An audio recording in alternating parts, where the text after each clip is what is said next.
Buenos días, estimados alumnos. Vamos a comenzar esta lección 11 del curso Verdad y Certeza. Quiero, en primer lugar, recordarles, les mandé unos mensajes estos días, que tenemos la prueba el jueves. Entonces el jueves, en vez de lección a esta misma hora, va a empezar ustedes van a tener disponible la prueba a través de la plataforma Canvas. Les dejé disponible en un archivo PDF las pautas de corrección de las pruebas del semestre pasado, que no fue exactamente lo mismo que hemos estado haciendo este semestre, especialmente después, como les había comentado, vamos a centrarnos más en filosofía de la ciencia que en temas sobre teorías de la justificación en general. Pero les da a ustedes una idea del tipo de preguntas y cómo y qué se espera de ustedes en las respuestas de la prueba. También les subí a la plataforma Canvas en archivos y también como un adjunto eh, las notas del curso, que básicamente es lo mismo que he ido poniendo en archivos, en archivos PowerPoint, pero puesto en un solo archivo, de manera que ustedes lo tengan todo ahí a la vista. Eh, Tienen ustedes una ayudantía también hoy día a la una, me parece, con Catherine. Así que, bueno, en fin, les recuerdo estas cosas, que espero que, en fin, que el estudio vaya bien y que les vaya también, tengan un muy buena prueba el día jueves. Quiero compartir, Catalina me lo pregunta cuánto tiempo tenemos para la prueba. Es en la hora de clase. O sea, va a empezar a 8:30 y se va a cerrar a las 10. Eh, yo en principio preferiría que tuvieran más tiempo, naturalmente, pero si es que uno extiende esto más tiempo, la experiencia que tuve el semestre pasado es que hay muchas probabilidades de que surjan topes de horario y complicaciones, y entonces lo más sencillo es esto, y la prueba, la idea entonces es ajustarla de manera que no, en fin, que ustedes lo puedan contestar bien en 1 hora 20. Déjenme compartirles pantalla para que veamos los temas de esta semana o de esta lección.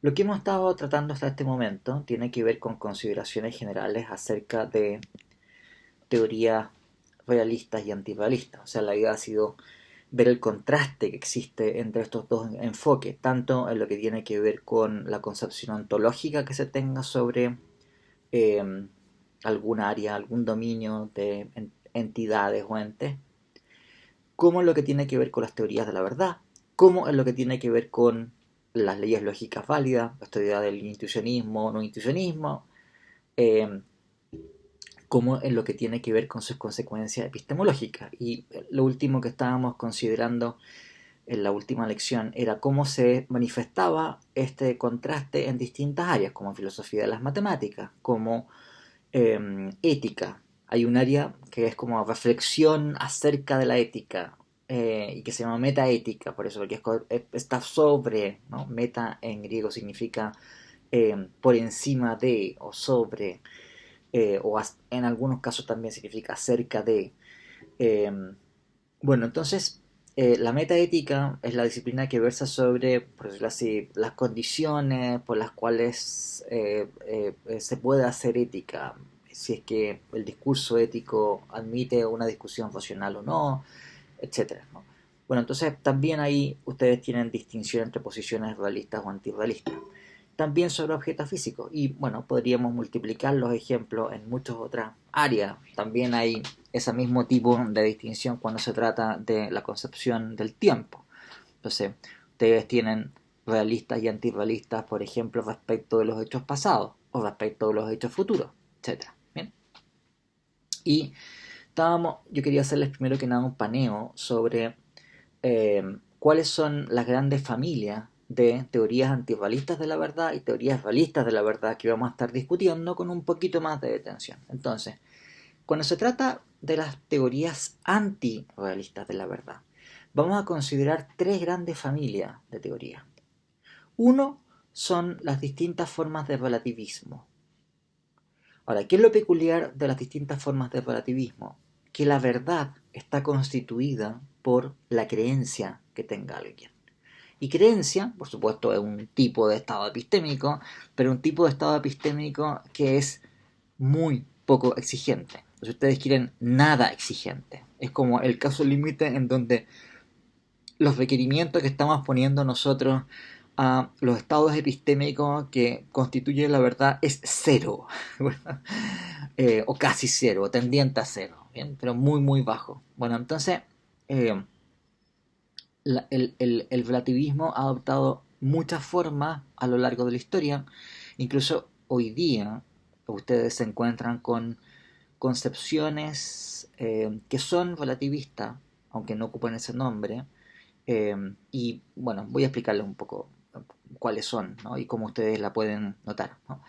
Y vamos a entonces ver los problemas específicos que tiene esa concepción antirrealista de la verdad, que como ustedes se podrán imaginar, dado que los requerimientos son tan bajos para los estados epistémicos, es la teoría que por muy lejos tiene mayor cantidad de problemas.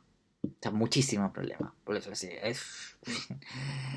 sea, si yo fuese antirrealista, que no lo soy, pero en fin, relativista es lo peor que uno puede. Pero ya les voy a explicar por qué razón sucede eso. Una segunda familia de teorías son teorías que podemos denominar en términos generales como verificacionistas. Esto es, son teorías en donde la verdad está constituida por estados epistémicos, pero claro, ya no son cualquier estado epistémico, no son, en fin, la mera creencia de que algo es el caso, sino que aquí los estados epistémicos que constituyen la verdad son los estados epistémicos que hace que uno esté normalmente legitimado para hacer una aseveración. Y esto es tener evidencia suficiente para que uno esté racionalmente justificado en creer algo. Entonces, si ustedes quieren, la diferencia con la primera familia, que la primera familia bastaba la creencia, aquí no. Aquí lo que se requiere es que uno, por lo muy menos, pueda ser calificado como racionalmente justificado en tener la creencia que uno tiene. Bueno, también cuando se trata de estas corrientes que podemos denominar aquí verificacionistas en términos generales, tenemos distintas alternativas. Por ejemplo, un tipo de alternativa, de donde viene el nombre verificacionismo, es quienes sostenían que la verdad de una proposición está constituida por eh, las, eh, las percepciones, los estados experimentales, la evidencia empírica que justifica una proposición. Que la verdad es un conjunto de experiencias eh, sensoriales, perceptivas, que son evidencia para esa proposición.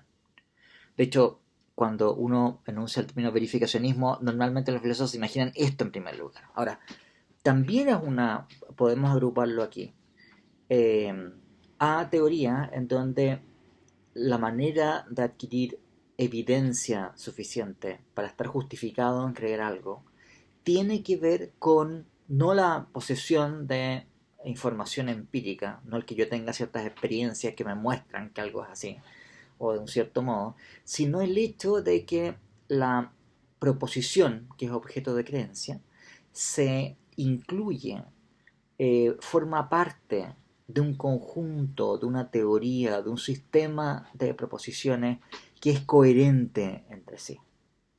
Este es el tipo de concepción que ustedes han visto que aparece mencionado como coherentismo o teoría coherentista de la verdad, y es el tipo de concepción que en general ha sido preferida por filósofos de inclinaciones idealistas en el siglo XIX y también en el siglo XX. Entonces, este es el tipo de concepción que en general se ha visto como recomendada por Hegel, y por filósofos seguidores de Hegel que en el siglo XIX eran hartos. Significa que la verdad no tiene que ver con que poseamos proposiciones, sino que tiene que ver con que la proposición en cuestión forma parte de un sistema que es adecuadamente coherente. Tiene esta característica que vamos a llamar coherencia. ¿Bien? Entonces no tiene que ver, por tanto, como con la contrastación con algo, no el hecho de que nos conste algo experiencialmente acerca del mundo, sino que tiene que ver con este rasgo intrasistémico. Pero la idea de fondo sigue siendo la misma, o sea que la verdad consiste en aquello que nos hace estar racionalmente justificados en creer en algo. La diferencia, si ustedes quieren, entre los coherentistas y estos otros señores, es en qué consiste el que uno esté racionalmente justificado en creer algo.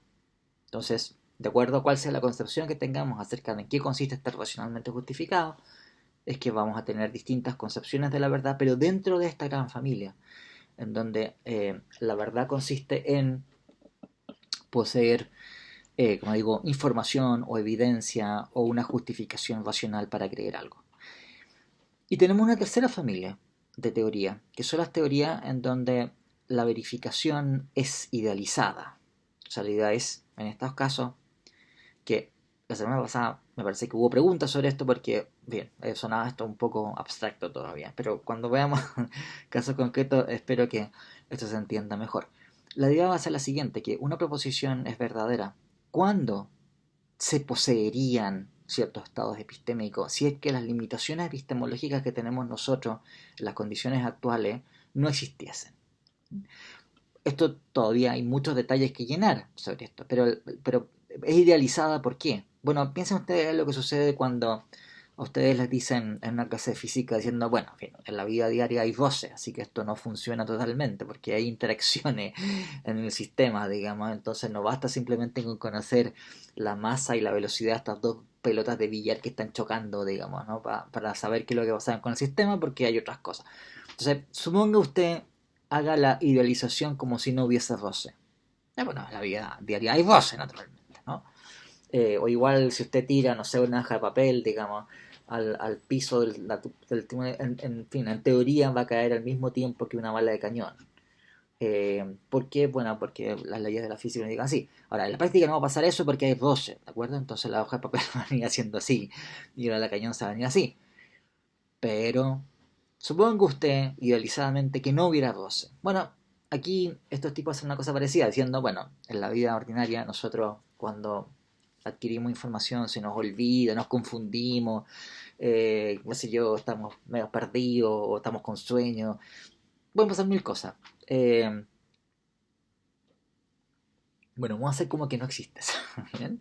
Y que la evidencia tiene ciertas características especiales. Entonces, es como si descontamos todo ese ruido o ese roce epistémico, entonces la idea es que tendríamos una evidencia en esas condiciones, que no son las que se dan normalmente, pero que son condiciones idealizadas, y esas evidencias, ese estado de información, esos estados epistémicos idealizados, son aquellos en los cuales consiste la verdad.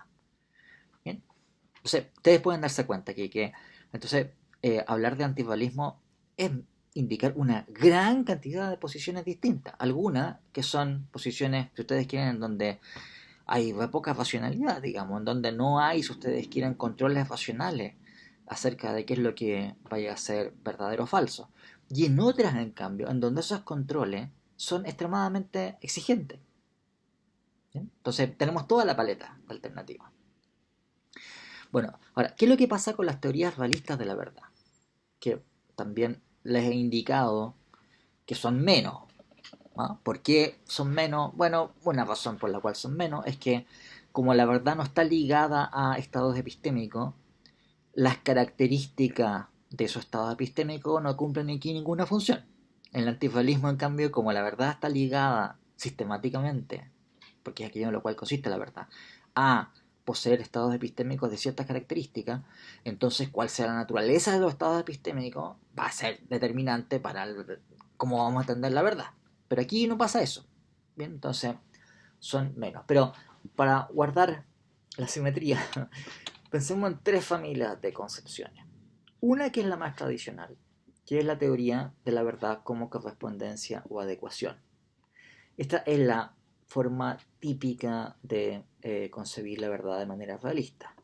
Y ustedes la encuentran también, o ya lo han visto, por el artículo de Hack, que aparece mencionada como una gran teoría de una gran forma de entender la teoría, la concepción de la verdad, como correspondencia o adecuación. Esta es la concepción que ha sido dominante en el pensamiento occidental. Este es el tipo de concepción que ustedes encuentran en Aristóteles, por todo lo que sabemos. es el tipo de concepción que ustedes encuentran casi sin ninguna excepción en todo el pensamiento medieval y en buena parte del pensamiento moderno.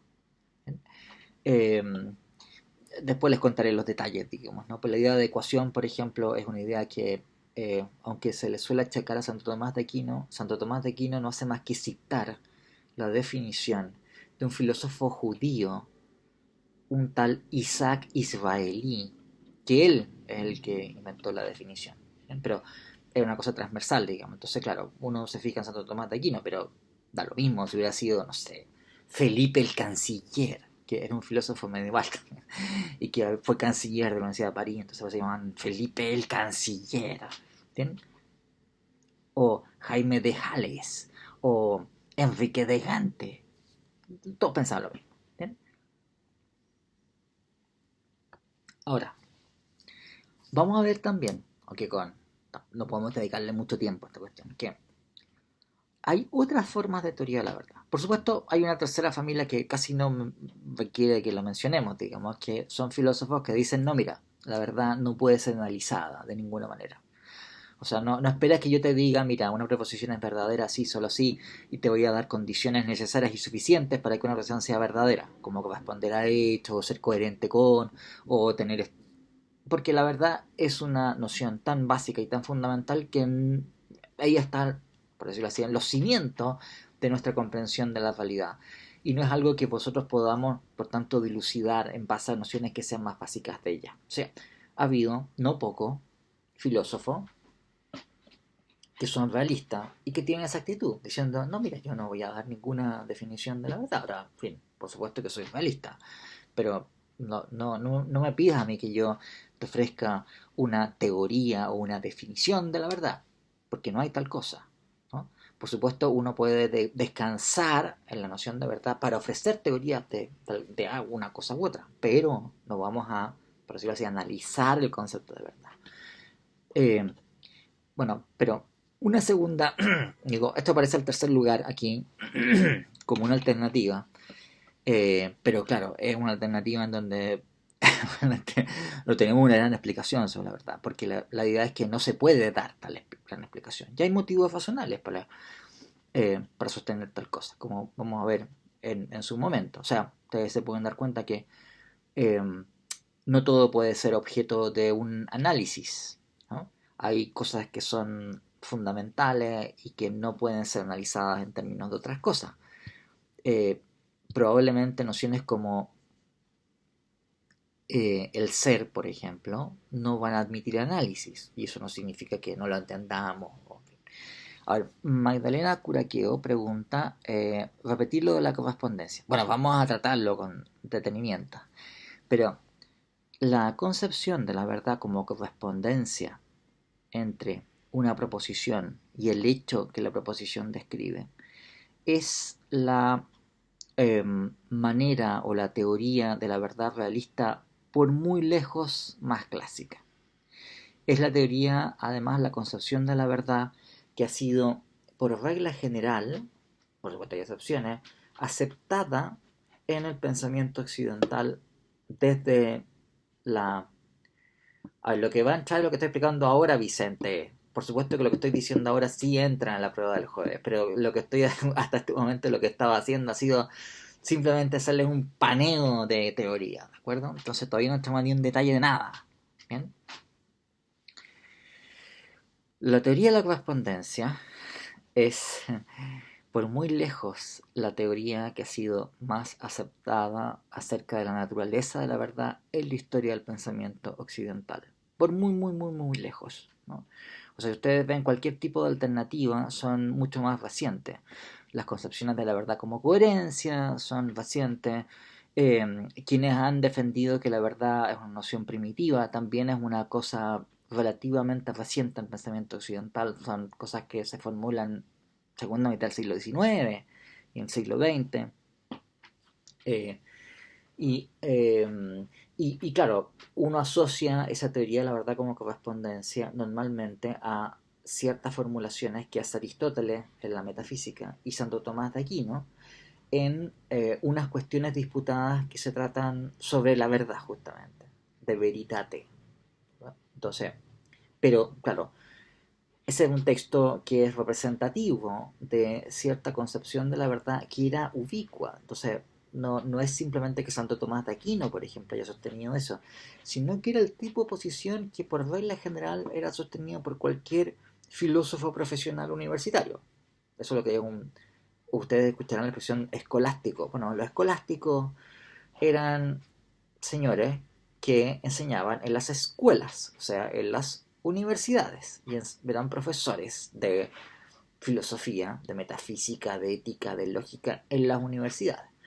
Y había ciertas cosas que a estos señores les parecían más o menos obvias y por tanto generalmente sostenidas por todos ellos. Bien, entonces eh, ustedes encontrarán que una posición semejante acerca de la verdad no era exclusiva de Santo Tomás de Aquino, no era una novedad tampoco que la estuviera, no era una originalidad suya tampoco que la estuviera sosteniendo, era una tesis generalmente sostenida. Y de hecho, la formulación, eh, esta idea de que la verdad es adecuación, eh, es una formulación que Santo Tomás de Aquino está citando de un judío. ¿Bien?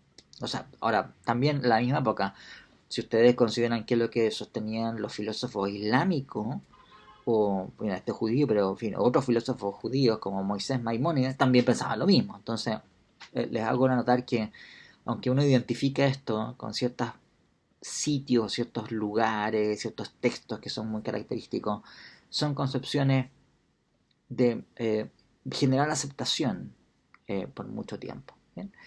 Bueno, pero Magdalena, no sé si eso era simplemente eso lo que estaba diciendo. Ahora, no estoy entrando en detalles, ni en las discusiones, ni en por qué sí, por qué no, y qué razones han dado para sostener la teoría de la correspondencia. ¿No? Bien. Eh, lo que quería comentarles es que cuando uno considera teorías realistas de la verdad, entonces, claro, uno tiene esta gran concepción que es la teoría de la correspondencia. También uno tiene la actitud de filósofos que han dicho, mira, la noción de verdad es una noción tan fundamental que no hay ninguna manera de analizarla en términos de otras nociones más básicas. Ustedes se pueden dar cuenta que cuando uno analiza un concepto, uno lo hace en términos de otros conceptos. Pues yo puedo analizar, por ejemplo, el concepto de oculista. ¿Qué es lo que es un oculista? Bueno, un oculista es un médico de los ojos. Yo analizo el concepto de oculista en términos de otras nociones que son más básicas, como por ejemplo la noción de ser un doctor y la noción de que su objeto es el buen funcionamiento de los ojos. Eh, es claro que si uno quiere hacer este procedimiento de analizar un concepto en términos de otro, ese procedimiento va a tener que terminar en algún punto u otro. Vamos a llegar a ciertas nociones que son las más fundamentales y que no se van a poder analizar en términos de otras. Por supuesto, uno va a descansar en la comprensión que uno tenga de estas nociones para después analizar otras nociones que dependan de ellas, pero ellas van a estar como en la base, ¿no? Eh, al decir de un filósofo son la piedra roca, así como que uno comienza a cavar, digamos, y va a llegar un momento en donde ya no va a poder seguir cavando porque hemos llegado a la roca madre, digamos, ¿no? Donde ya aquí la cuestión es demasiado dura. Y aquí pasa una cosa semejante, ¿no? Uno puede comenzar a analizar las cosas, pero llega a un punto en el que vamos a llegar a ciertas piedras basales que ya no pueden seguir siendo analizadas de la misma manera. Eso no debe extrañarnos que en particular nociones filosóficas fundamentales tengan esta característica. Por ejemplo, eh, esto es una cosa que sostiene Aristóteles en la metafísica, o sea, es súper antiguo. Entonces Aristóteles, por ejemplo, dice expresamente que el concepto de ser no puede ser analizado. No lo dice en otros términos, dice que no puede ser definido, pero en fin, pero la idea es esa. No podemos dar una definición del concepto de ser. Y hay ciertas razones que da Aristóteles para eso. Pero eso significa que no tengamos idea. No, sí, por supuesto que entendemos perfectamente qué significa ser y para todos los efectos entendemos qué significa atribuir existencia a algo. Pero, sostiene Aristóteles, no podemos definirlo. ¿Okay? Entonces, el que esto pasa respecto de la verdad, o que pase de otras nociones, por ejemplo, se han dicho cosas parecidas sobre la relación causal. ¿bien? Se ha sostenido cosas parecidas sobre el conocimiento. Entonces, ¿qué pasa esto con la verdad? En realidad tampoco es que debería ser una cosa que nos extrañe demasiado. ¿Bien? Bueno, pero eh, hay una hay también una posición realista que es mucho menos sostenida que las anteriores. O sea que es una... Lo puse aquí como para que queden 3 y 3, ¿de acuerdo? Pero es una teoría de la identidad de la verdad. Eh, y esta teoría es una forma de teoría realista, pero que funciona de la siguiente manera. Ustedes se dan cuenta, cuando uno sostiene que hay correspondencia de una proposición con un hecho del mundo, uno está pensando en que la verdad es un tipo de relación entre algo, una proposición, de la cual hablamos, ¿se acuerdan?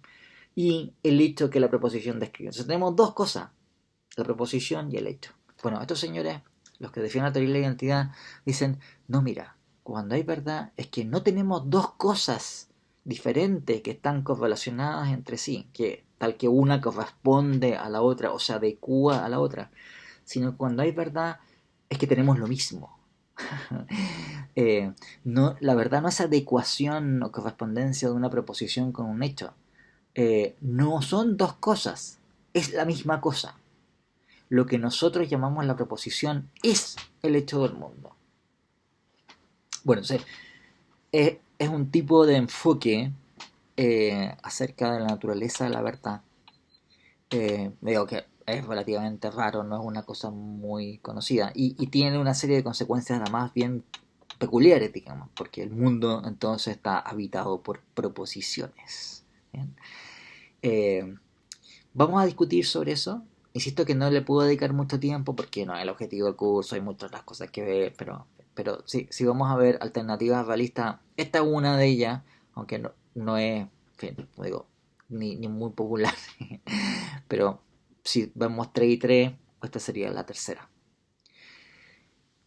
Lo que quiero que por lo menos comencemos a conversar el día de hoy tiene que ver con la primera gran familia de teorías antirrealistas.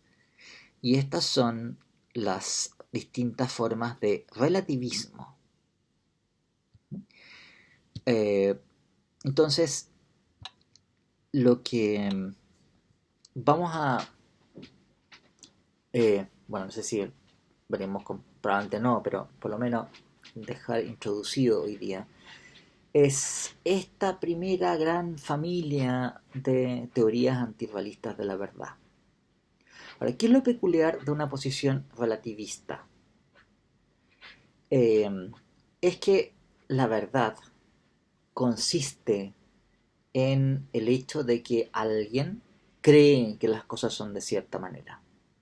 O sea, aquí dos cosas peculiares. Bueno, ustedes pueden ver que estoy formulando aquí un bicondicional, ¿de acuerdo? Pero tengan ustedes en cuenta que el bicondicional es un bicondicional en donde eh, lo que tiene prioridad aquí es lo que se encuentra en el lado derecho del bicondicional, ¿de acuerdo? O sea, lo que estamos diciendo es que aquello en que consiste la verdad de una proposición es el hecho de que alguien cree que lo que enuncia la proposición es el caso. O, puesto de una manera más general, P es verdadera si solo si hay un sujeto S, lo que sea, Pedro, Perico, los palotes, en fin, que cree que P. Lo mismo vale para la falsedad. Recuerden ustedes que lo que nosotros sostenemos respecto de la verdad vale correlativamente para la falsedad de una proposición. Entonces, si P es verdadera, si solo si hay un sujeto S tal que S cree que P es falsa si solo si hay un sujeto S tal que S cree que no P. ¿Bien? Y estos dos principios son dos principios que están correlacionados entre sí. Por decirlo de alguna manera, lo que, lo que quiera que sea aquello que determina que P sea falso, es aquello que hace que no P sea verdadero. ¿De acuerdo? Que es lo mismo que, en fin, que se crea que no P es el caso. Eh, esta es la idea básica que tenemos en toda teoría antirrealista. Se requiere que la verdad esté determinada por la creencia de algún sujeto. Ahora, por eso entonces que se habla de relativismo, porque la idea es que el que una proposición sea verdadera es un hecho relativo, o sea, que está en relación con las creencias de alguien. ¿Bien? Eh, es también crucial aquí el hecho de que, bueno, como toda teoría antirrealista, se hace dependiente, la verdad, de estados epistémicos. Pero el estado epistémico aquí en cuestión es la creencia. ¿Sí? Ya hemos hablado sobre esto, que cuando hablamos de creencia aquí, en general en epistemología, cuando se habla de creencia, se está designando, bueno, no es un término que uno ocupe normalmente en este sentido filosófico, pero estamos designando un tipo de estado en que se encuentra alguien, por el cual alguien acepta lo que se enuncia en una proposición como siendo el caso, con independencia de qué justificación tenga para adoptar esa actitud. Entonces, sí, se utiliza la expresión creer que P para indicar que uno simplemente acepta que P. ¿Bien? Pero dejamos abierto la razón por la cual acepta que P. Y es compatible creer que P con el hecho de que uno tenga conocimiento de que P, o sea, en fin, tenga una justificación absolutamente fuerte de que P es el caso, o que uno tenga una buena razón para creer que P, aunque no cuente como conocimiento, porque no es suficientemente fuerte la justificación para que sea conocimiento, o uno tiene una muy mala razón para creer que P, y P es falso además, y en fin, está uno completamente equivocado. Bien, o ninguna razón.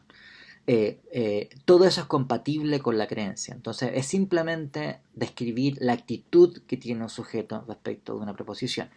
Ahora, esto puede ser confundente por varias razones. Y mi experiencia aplicando estas cosas es que hay fuentes de incomprensión aquí por varios motivos. Una, hay mucha gente que cuando uno habla de creencia, inmediatamente lo que asocia es la creencia religiosa, ¿verdad? Es lo que uno profesa en el credo, cuando diga creo en Dios Padre Todopoderoso, Creador del cielo y la tierra. Entonces, si uno habla de creencia, que se está refiriendo al tipo de actitud por la cual uno tiene fe en la revelación. ¿Bien? Bueno, naturalmente que no estamos hablando de eso. Ahora, en el sentido que estamos hablando, por supuesto, si uno tiene fe en la revelación, uno también cree lo que está siendo anunciado en esa revelación. Pero la creencia religiosa tiene una peculiaridad específica, de las cuales, en fin, aquí estamos tratando esto de manera completamente general. ¿Bien? Entonces, bueno, primera aclaración. Segunda aclaración es que en lenguaje ordinario, cuando uno ocupa la expresión creo que bla bla bla, uno lo hace para indicar que el estado epistemológico que uno tiene respecto de esa proposición es menos que conocimiento. O sea, yo, si a mí me consta que hoy es martes, yo cometería una falta en mis prácticas comunicativas con otra persona, si alguien me preguntara qué día es y yo le dijese, creo que es martes. Si a mí me consta que es martes, lo que se supone que uno va a hacer cuando uno le piden información acerca de qué día es que lo que uno va a decir es que es martes simplemente. Lo va a anunciar así, pura y simplemente. Si uno en cambio tiene un estado epistémico que no es suficiente para tener conocimiento, es cuando uno debe cualificar la afirmación diciendo, mira, no tengo conocimiento de que es martes, pero creo que es martes. O sea, algo así como, mira, la información que tengo es información que me hace pensar que es más probable que sea martes a que no lo sea. Bien, sin que esto sea que me consta como un hecho en el cual puedes tú confiar que es martes. Entonces, en la práctica, cuando nosotros usamos la expresión creo que P, lo usamos en lenguaje ordinario para indicar que el estado epistémico que tiene el hablante es, como digo, menos que conocimiento. Por eso es que suena raro decir que, bueno, si a mí me consta que P, o sea, si yo conozco que P, entonces creo que P. ¿Bien? Suena raro, pero es trivial. Por supuesto que si uno conoce que P, uno tiene que creer que P, si no, ¿cómo podría uno tener conocimiento si no tiene como mínimo el que uno acepta que las cosas son tal como la profesión dice que son? ¿Bien? Eh, pero tiene estas peculiaridades en donde resulta extraño decir esto de que, en fin, que si uno conoce que P, uno automáticamente y trivialmente cree que P. ¿Bien? Eh, bueno, entonces, el relativismo, voy a tener que dejar de compartirles pantalla porque se me olvidó, en fin, se me pasó la pregunta que había hecho Tomás Trincado. P sería verdadera o falsa solo para el sujeto S, ¿cierto? Bueno, no puede ser verdadero o falsa solo para el sujeto S. Pero voy a compartirles de nuevo. Eh, por los motivos que vamos a explicar más adelante, ¿no? Pero la idea sería, por así que la verdad es verdad de acuerdo o basta para que una relación sea verdadera que alguien tenga la creencia de que algo es el caso. ¿Bien? Eh, o sea, cuando uno lo formula de esa manera, uno está pensando en que estamos describiendo la creencia que tiene un sujeto, pero la verdad no es esa. Déjame darte espera un tiempo, Tomás, para que expliquemos esto con un poquito más de detención. Ahora, eh, ¿cuáles han sido las formas del relativismo? El relativismo es una familia de posiciones que han sido defendidas muchas veces a lo largo de la historia y con distintas variedades de posiciones. Un tipo de concepción relativista es aquella en donde la opinión o la creencia que es relevante para determinar la verdad de una proposición o su falsedad es la opinión de un sujeto individual, de una persona. Algo así es lo que sostuvo el famoso Protágoras de Abdera. Era un sofista, como se lo solía llamar.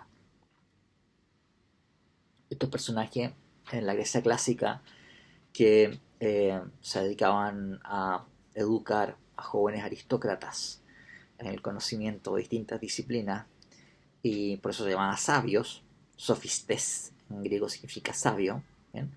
Y este señor Protágoras de Abdera era famoso porque habría dicho, bueno, esto en fin, consta por testimonio, porque no quedó ningún libro que escribiera este señor Protágoras de Abdera, pero lo que se sabe es que era un gran retórico, que hablaba muy bonito, era muy elocuente, muy persuasivo, que enseñaba esas capacidades a jóvenes aristócratas que querían destacar en la política y hacerse con poder y dinero. eh, y y Platón, entonces, eh, Javier Pastrana preguntará, ¿sofista? Sí, claro. O sea, es como el ejemplo así como típico, así cuáles son los sofistas así como más característicos. Protágoras era uno de ellos. Gorgias de Leontinos era otro ejemplo. Eh, bueno, entonces se le atribuye a Protágoras esta frase, que el hombre es la medida de todas las cosas. ¿Bien? Anthropos metron, panton, en griego. El hombre es la medida o el metro en griego, ¿no? Lo que establece, ¿no? Qué es lo que es y qué es el canon que determina lo que es y lo que no es. Porque según si uno cree que es, las cosas son, etcétera, etcétera, ¿no? Y ese sería un ejemplo de una forma de relativismo individual, en donde la opinión de un individuo es aquello que determina que la proposición en cuestión sea verdadera o falsa. Bien, pero no es la única forma de relativismo que ha sido defendida. Aunque sea un ejemplo súper, como digo, característico, aparece retratado por Platón. De hecho, la refutación que voy a mostrarles más abajo es una refutación que ya hace Platón en el Teteto, o sea, es muy antigua. ¿Bien? Eh, bien, pero no es la única forma de posición relativista. Porque hay otras formas de posiciones relativistas que se caracterizan porque el sujeto que es quien debe tener la creencia, es un sujeto que no es individual, sino que tiene un carácter, por decirlo así, social o colectivo. Entonces, hay una serie de posiciones, especialmente estas posiciones son posiciones que adquirieron prominencia en la segunda mitad del siglo XIX. eh, bueno, en fin, y después han seguido siendo defendidas y han aparecido una y otra vez de distintas maneras, pero hay una corriente de autores que eran conocidos como historicistas. ¿Bien? Eh, Esto es, en general se trataba de historiadores o sociólogos que están describiendo, también pasa esto a veces con antropólogos, están describiendo eh, cómo entienden el mundo y la realidad una cultura completa, una sociedad, que es un montón de personas que tienen ciertos lazos entre sí, en donde tienen también cierto tipo de estructuras, por ejemplo, y jerarquías, en donde hay personas cuyas opiniones son más relevantes que las opiniones de otras. Bueno, entonces hay una serie de concepciones de ese estilo, en donde la idea sería que la verdad consiste en la opinión o la creencia que está generalmente aceptada por los miembros de una cultura en un momento histórico. Por eso que es historicismo, porque por eso es así. En un momento histórico, los miembros de una cultura, en fin, piensan que P, entonces P. Porque la verdad consiste en la opinión generalmente aceptada por los miembros de una cultura. ¿Bien? Y ustedes pueden encontrar que se postulan cosas de ese estilo en autores, como les digo, historicistas, eh, algunas veces en historiadores, algunas veces en sociólogos, algunas veces en antropólogos que están describiendo una cultura extraña y entonces eh, tienden a hacer formulaciones. O sea, yo creo que en la mayoría de los casos es porque los gallos no cachan muy bien lo que están diciendo nomás. Si uno los confrontara, probablemente corregirían eso. Hace poco estaba leyendo, por ejemplo, Spengler, que es un famoso teórico, filósofo de la historia alemán de comienzo del siglo XX, muy interesante por muchos motivos. Claro, y dice unas sandeces sobre esta cuestión. Claro, estoy seguro que si uno las corregiría, eh, pero tiene formulaciones en donde parece decir una cosa así, ¿no? Que la verdad depende de la situación histórica, ¿bien? Las creencias que tienen las personas en un momento. Ahora, la idea básica sigue siendo la misma. Si ustedes dicen, ¿cuál es la diferencia entre esta forma de relativismo y la forma de relativismo individual? Que cuando estamos pensando en que una proposición es verdadera porque alguien cree que P, lo importante es quién es ese alguien. ¿Bien? En el relativismo individual es cualquiera. En el relativismo histórico o cultural no es cualquiera, sino que es lo que piensa o el tipo de opinión que se puede atribuir a la cultura, por ejemplo, en general, lo cual va a depender del tipo de concepciones que la mayoría de los miembros de esa sociedad crean, o una cierta mayoría cualificada, o la mayoría de la élite en esa cultura, o la mayoría de las personas cuya opinión cuenta más, como serían los sabios, por ejemplo, o no sé, digamos, ¿no? Los chamanes de una cultura o algo así. Pero la idea es la misma. La verdad está constituida por la opinión que tienen ciertos sujetos acerca de que las cosas son de cierta manera. Bien, eh, hay corrientes que son relativistas y que ustedes hoy día pueden encontrarse en algunos contextos. Por ejemplo, hay un tipo de concepción que es popular en algunas áreas de ciencias sociales. Desgraciadamente en pedagogía esta cuestión ha ganado prevalencia, que lo llaman constructivismo. ¿Eh? Bueno, esto que llaman constructivismo, en muchos casos, tengo que decir que sean todos, pero en muchos casos, es la idea de que una proposición es verdadera si es que nosotros, puede ser un individuo, puede ser un grupo de individuos, hemos construido un acto de creer que P.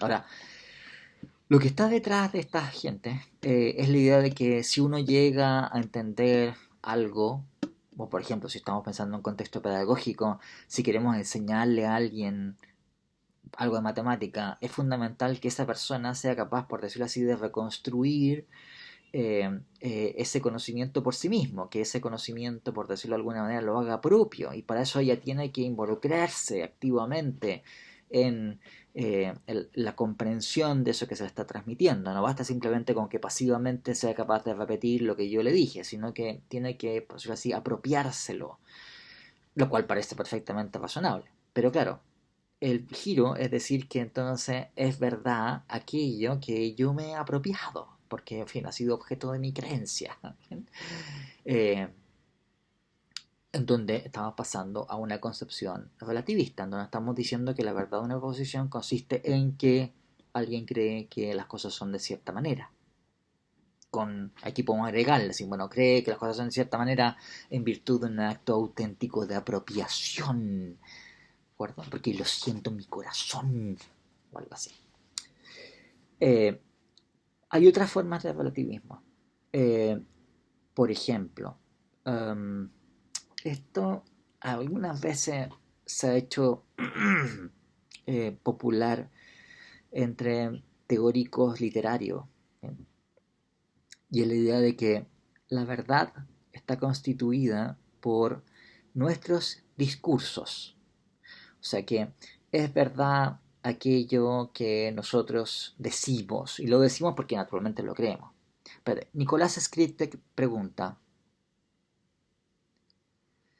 bueno, el relativismo global, naturalmente que tiene consecuencias sobre la moral. Si soy yo relativista y pienso que en general algo es el caso porque se cree que es el caso, naturalmente que eso vale también para las evaluaciones morales. Ahora, ¿puede uno ser relativista exclusivamente sobre hechos morales? Bien, sin que uno sea relativista respecto de otras cosas. ¿Okay? Pero lo que estamos aquí viendo es una concepción relativista global, digamos, en el que piensa que la verdad consiste en la opinión que se tiene sobre una proposición, punto. Pero, y por supuesto, si uno piensa eso de manera general, uno va a pensar eso en especial respecto de las evaluaciones morales. Ahora, hay algunos filósofos que sostienen esta idea de que no hay nada fuera del texto, nada fuera del texto en el siguiente sentido, de que todo lo que nosotros digamos que existe en el mundo, todos los hechos que uno enunciemos como que se dan, son cosas que nosotros decimos, son cosas que alguien dice, ¿verdad? Por eso es un texto, porque es una cosa, bueno, como que alguien pone por escrito, ¿no es cierto? O enuncia verbalmente.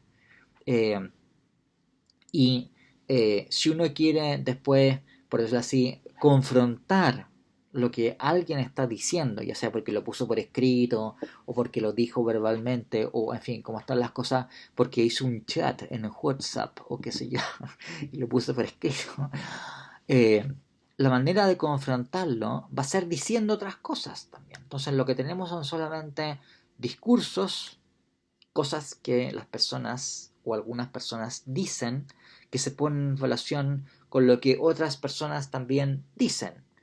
Y eso es, ¿no? La verdad consiste en simplemente lo que aparece de este plexo, de esta estructura, de esta colección de discursos que están haciéndose referencia unas respecto a otras.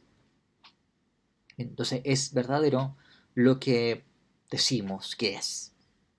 Y decimos que es algo parecido porque creemos que es así, pero no hay ningún tipo de control ulterior acerca de qué discursos son objetivamente correctos o no, o en fin, adecuados o inadecuados. No hay nada fuera del texto. No hay nada con lo cual los textos, estas cosas que estamos diciendo, deban ser puestas en relación. Ahora ustedes se pueden imaginar por qué los teóricos literarios, como que muchas veces como que esto les resulta atractivo, porque claro, ellos se dedican a estudiar textos literarios, digamos, textos escritos, entonces que les digan que no hay nada fuera del texto es como decir, bueno, esta es la llave, la clave para comprender la realidad completa. Eh, También ha habido otro tipo de corriente que también son relativistas, eh, que son teorías de la sospecha, por decirlo así. Eh, que sí, o sea, desgraciadamente han ganado prominencia en algunos contextos últimamente.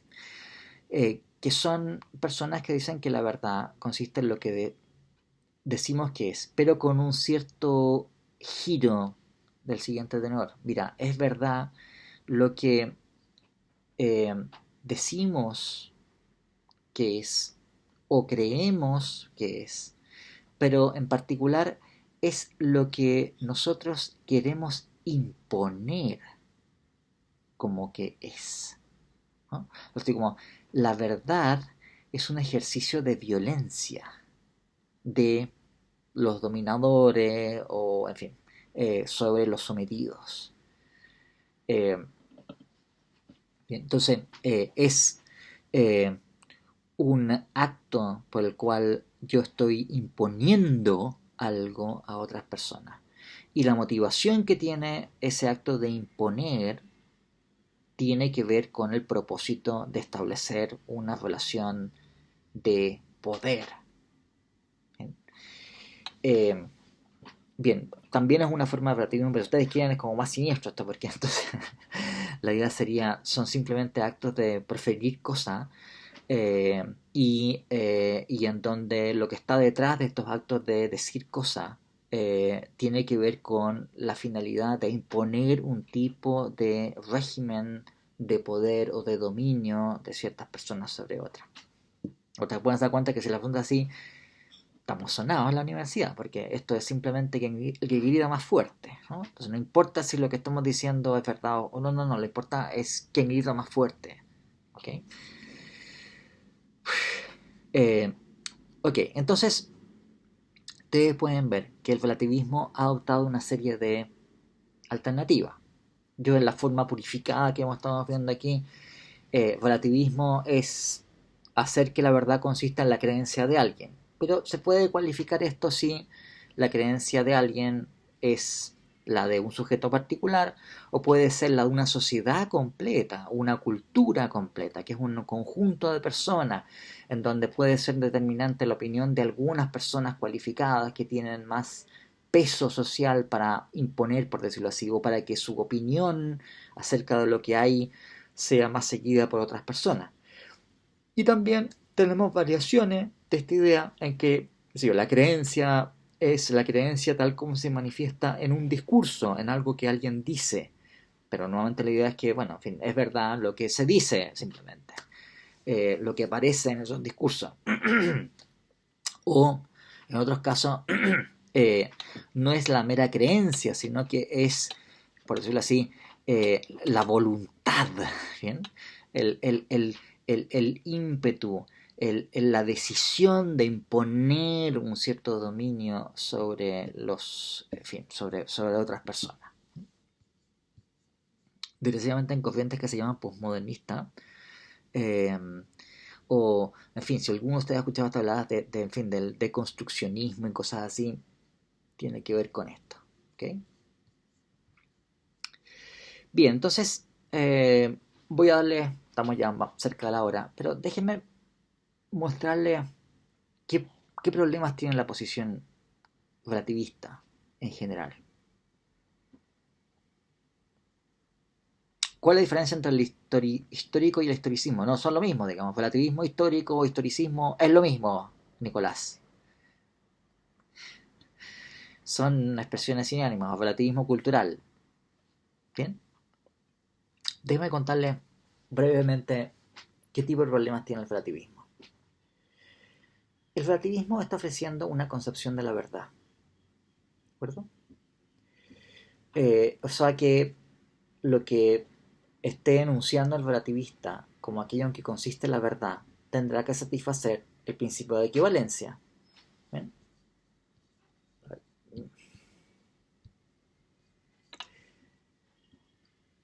Déjenme mostrarles esto de aquí.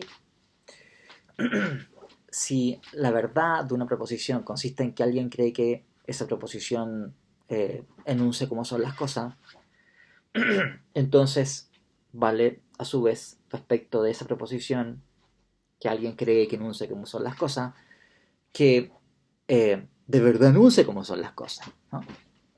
Si ustedes se acuerdan del principio de equivalencia, P es si solo si P es verdadero.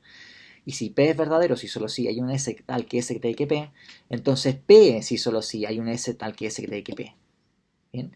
Lo que está sosteniendo el relativista es que las cosas son tal como alguien cree que son. Ahora, muchas veces cuando se hacen estas formulaciones tan, en fin, descuidadas, se dice, mira, esto es verdad para mí o es verdad para ti. Ahora, ¿qué se quiere decir con eso? Algo así como, mira, tú crees que eso es verdad. ¿Okay? Yo creo que esto otro es verdad. ¿Bien? Pero si uno es relativista, lo que está sosteniendo es que la verdad consiste en la opinión que él tiene sobre esa proposición o la opinión que yo tengo sobre esa proposición. Y si la verdad consiste en eso, bueno, la verdad satisface el principio de equivalencia. Las cosas tienen que ser tal como la proposición dice que son. Ahora, tengo que colocarle este pequeño ejemplo. En el siglo XIII, la mayoría de los sabios, los filósofos, los grandes teólogos, los filósofos naturales, no había ciencia natural propiamente tal en esa época, pensaban que la Tierra se encontraba en el centro del universo. ¿Okay? Era la opinión absolutamente dominante. Si uno es relativista cultural, entonces uno va a tener que decir que si la verdad consiste en lo que los miembros de una cultura o la mayoría de los miembros de una cultura creen que son las cosas, y la mayoría de los miembros de una cultura del siglo XIII creen que la Tierra está en el centro del universo, ¿qué creen que pasa? La Tierra está en el centro del universo, viejo.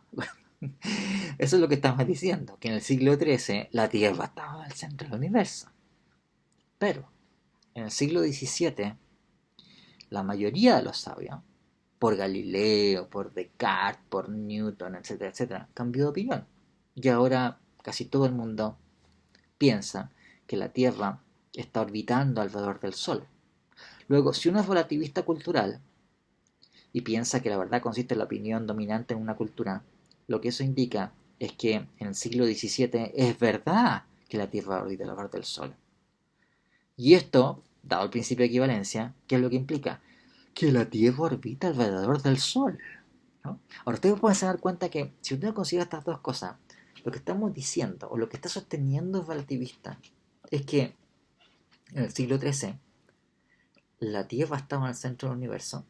Ojo, uno suele imaginarse esto diciendo, bueno, la gente pensaba que... No, no, no, pero si uno es relativista es que la Tierra está en el centro del universo. Y después pasa el tiempo, cambia la opinión de los miembros de la cultura y en el siglo XVII la Tierra está orbitando alrededor del Sol. ¿De acuerdo? Nuevamente, uno se imagina esto diciendo, bueno, estamos hablando sobre lo que piensa la gente en el siglo XVII. Sí, pero si uno es relativista, es que no es simplemente lo que la gente piensa que son las cosas. Es como son las cosas, porque la verdad satisface el principio de equivalencia. Entonces pueden dar cuenta de cómo es esta cuestión. Tengo primero la Tierra en el centro del universo, literalmente en el centro del universo, ¿de acuerdo? Porque eso es verdad. Y después cambian las opiniones de los miembros de la cultura y la Tierra, que estaba en el centro del universo, comienza a orbitar alrededor del Sol. ¿De acuerdo?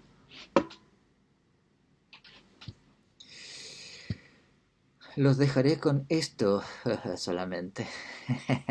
Sebastián dicen, bueno, este es el problema que tiene. Entonces, por eso es que después las formas de antirrealismo se sofistican, ¿de acuerdo? Para no tener este problema. Pero, viejo, esto es relativismo, ¿de acuerdo? Por eso es que, a ver, entonces, lo último que voy a decirles hoy día. En general, les recomiendo que un filósofo, o sea, un estudiante como ustedes, saque de su boca estas palabras como verdad para mí, verdad para ti, ¿de acuerdo? No hay tal cosa como eso.